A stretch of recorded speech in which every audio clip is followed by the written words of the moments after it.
Hello，歡迎大家嚟到全新嘅 YouTube Channel 星星 Bell，我係 Tristan 黎榮業。我身邊有星級嘅配音員，亦都係配音導演曾沛儀 Bell 姐嘅 Bell 姐你好。你好啊 Tristan。通常咧配音員咧都係啲幕後啊，好少見到佢喺幕前出現嘅。點解今次 Bell 姐會上到嚟 YouTube 喺幕前見大家咧？係啊，我哋一直都喺陰間工作啊嘛。咁大家係知，好驚喎即刻。而家咧就浮上呢個。啱啱先7月14啫喎。係喎，唔緊要，我哋有百無禁忌嘅。其實咧，我入行已經有35年嘅啦。咁自從離開咗電視台之後咧，我就開始咗聲音訓練導師呢個工作。咁喺呢個過程裏邊咧，我覺得係對我嚟講好大挑戰，亦都令我自己重新學到好多嘢。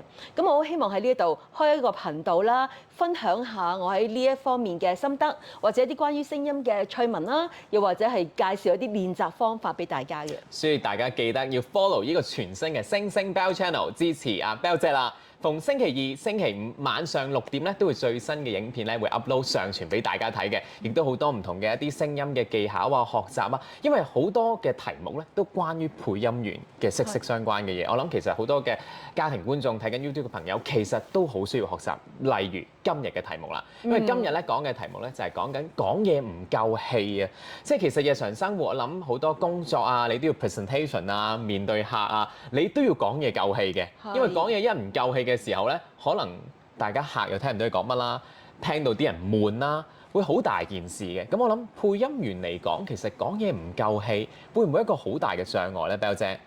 都會嘅，因為我哋講對白咧，好多時都係一個情緒嘅演繹嚟㗎嘛。一旦你唔夠氣嘅話，咁你嗰個情緒咧做得唔到位，咁聽起上嚟嗰個咧就會覺得你係可能你嗰個演技唔好咯。咁對自己嗰個名聲都好大影響㗎喎。咁我哋睇緊YouTube 嘅朋友仔，我諗佢哋都疑惑緊。佢係唔夠氣啊，定係咩狀況？點樣去檢測自己？我講嘢係唔夠氣啊，定係其實我講嘢好溫柔咧，Bell 姐？嗱，溫柔咧係一種語氣或者一種態度嚟嘅。咁你講嘢唔夠氣咧，會好明顯嘅，因為你講嘢唔夠氣就會可能係中間咧，你會比較氣促啲啦。然之後可能去到尾咧，因為你一旦唔夠氣咧，有一個習慣嘅，我哋都會就會忽然間咧係加速去講嗰句説話，快啲完成佢，想快啲完成佢，或者如果你做唔到加速呢個動作咧，就會俾人發現到你去到尾句咧，好似係吐出嚟咁樣嘅，即係漏氣冇聲。係啦。冇晒聲咁樣，即係好似最後一口氣係講咗最後嗰個字嗰種 feel 咯。咁所以其實好容易都會分辨得到嘅。咁同你唔可以用我講嘢唔夠氣就代表溫柔咧。我覺得兩樣嘢係即係要兩樣情緒表達嚟。係啦，唔成立嘅呢一樣嘢。嗱，咁講到要練所謂中氣嘅嘢啦，喺食療方面咧，我諗其實都有好多嘅方法會睇得到嘅。咁譬如我自己由細到大可能會屋企人啦。都會有一啲叫做人參啊、花旗參啊、黨參啊，呢啲都會食下，就係幫提氣，因為呢啲係中藥嚟㗎嘛。咁要問下阿 Bell 姐啦，你自己又有冇啲咩方法係提氣幫到自己手嘅咧？有嘅，我自己做呢行都咁多年啦，咁中間梗係會有啲可能係身體嘅問題啊，各樣嘢啦。咁我記得我曾經睇過中醫嘅，咁醫生係開咗一啲類似藥方俾我啦。咁裏邊嘅藥材咧就會包括北芪黨參啦，咁又或者佢會叫我咧平日咧就焗一啲叫做黃芪水，用黃芪去焗水飲，係啦。咁我調理咗一段時間咧，就的確係有啲改善嘅。係每日飲定係點樣咧？我係每日飲嘅，咁大概我覺得調理嗰個時間大概係個零禮拜啦。就你 feel 到啲氣翻嚟啦。feel 到你講嘢真係會捉呢個氣，係咯。咁但係呢一個啦，因應個人嗰個體質唔同啦，咁我唔係好敢去推薦。係因為你唔係醫生啦，咁因為同埋所有睇緊YouTube 嘅朋友仔，可能每個人嘅身體嘅唔同嘅嗰個身體嘅適應度，咁所以最好都係問翻你家庭醫生。咁但係你就有一啲所謂嘅小秘訣啦，幫到你自己。嗱，食療方面，除咗係啱啱所講一啲嘅黃芪水啊、人參啊、黨參之外咧，我見有啲嘅譬如你餸菜都可以嘅。有啲嘅山藥啦、蜂蜜啦，同埋呢個比較特別嘅，我自己睇到就係花生同埋茄薯仔啊，都得嘅。花生薯仔係放咩啊？都係補氣嘅。補氣，OK。呢個就睇翻嚟嘅啫，大家要試下才可以話俾我知。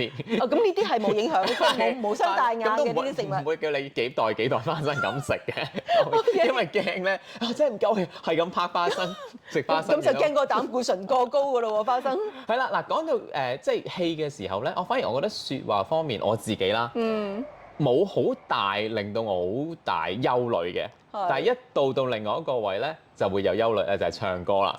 唱歌我諗要呼吸好大啖嘅氣先唱得到成段，同埋真係唱下唔夠氣嘅會，同埋歌手會有嘅，即係譬如你運動員又好啊，歌手咧，其實大家都聽要練氣嘅，即係跑步啊、游水咁。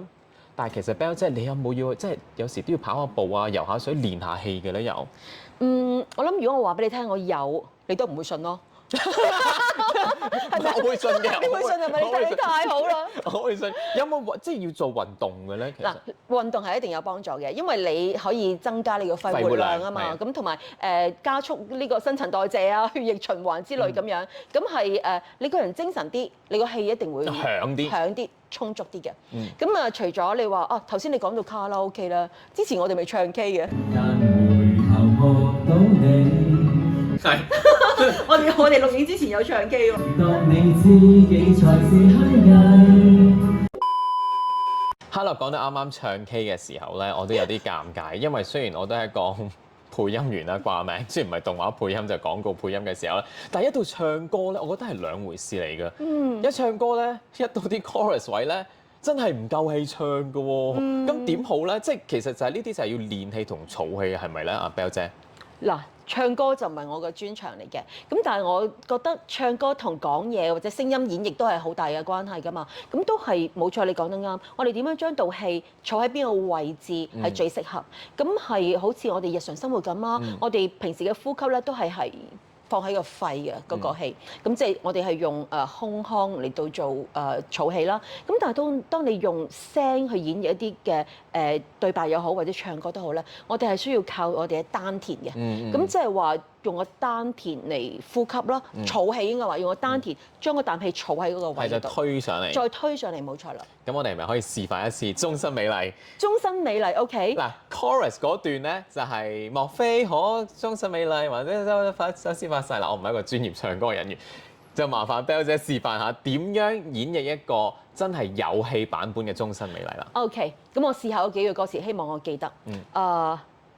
莫非可終生美麗，才值得勾勾手指發誓，對你不止感激敬禮，當你知己才是虛偽。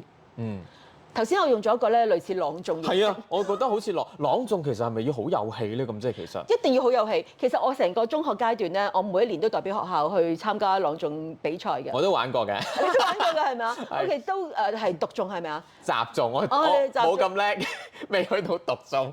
OK，咁我哋好多詩詞歌賦啦，係咪？其實要搖晒頭嗰隻嚟嘅。搖晒頭，跟住又要做啲眼神、啲動作咁樣。咁係你唔夠氣咧，其實等於唱歌啫嘛。因為其實我哋朗誦詩詞嘅時候都好講嗰啲拖音啊，嗰啲嘅抑揚頓挫啦。抑揚冇錯啦，頭先我仲用咗少少抑揚頓挫。今天的我，好多年前嗰個男仔朗誦好出名嘅。咁我哋譬如話頭先我用咗呢個因為我用足咗我個氣啊嘛，所以你聽起上嚟咪會覺得好順，同埋個聲音係會好明亮嘅。但係當你一唔夠氣嘅時候咧，你就會把聲會沙啞咗咯。然後可能有啲雜聲喺裏邊啦。再加上咧，你嗰個去到尾咧，你發揮唔到出嚟。就漏氣啦，所謂。係講得好好，漏氣冇錯啦。即係好似氣球咁冇氣就漏晒出嚟。就係咁樣。嗱，講咗咁多啱啱啊 Bell 姐都示範咗點樣去一個有氣嘅形式嚟講一啲嘅詞語啦。真係要講到點樣練氣嘅時候，我知道 Bell 姐好好，有個小教室俾大家，教大家點樣練氣。我哋即刻睇片。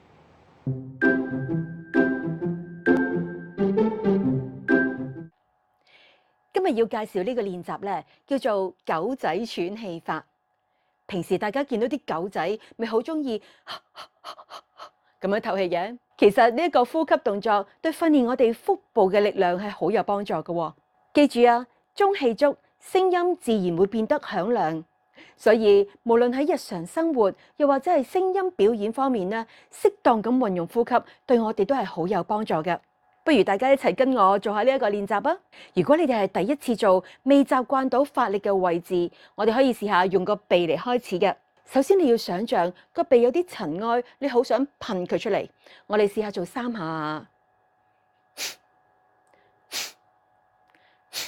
係咪覺得個肚喺度喐呢？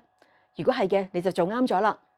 跟住我哋試下做5下，將對手放喺個腰嘅位置，繼續噴啲氣出嚟嚇。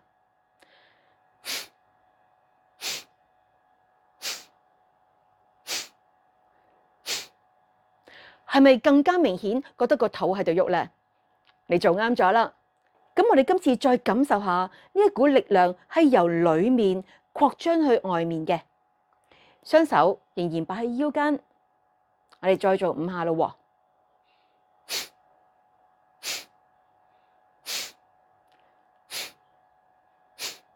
係咪覺得有股力量喺個肚嗰度撐出嚟呢？咁你就做啱咗啦。咁而家我哋可以試下用個口嚟做啦。我哋先做10下，係比較慢嘅呼吸先。嗱，對手仍然係放喺腰間啦。我哋學狗仔嘅呼吸法啦。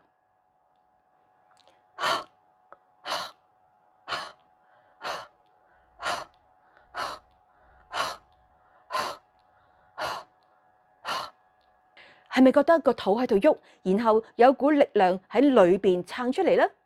如果係嘅話，你就做啱咗啦。嗱，我哋再做多一次嚇，對手放喺腰嗰度，我哋做10下慢嘅。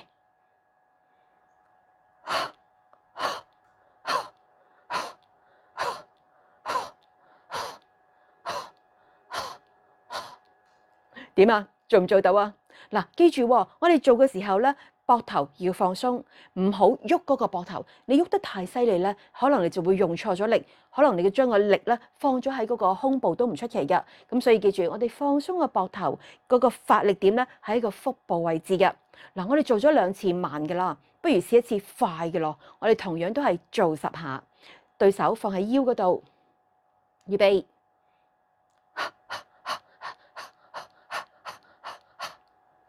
點啊？做唔做到啊？嗱，呢個練習好簡單，每日持續做5至到10分鐘，你會發現你嘅腹部力量係會大咗好多嘅喎。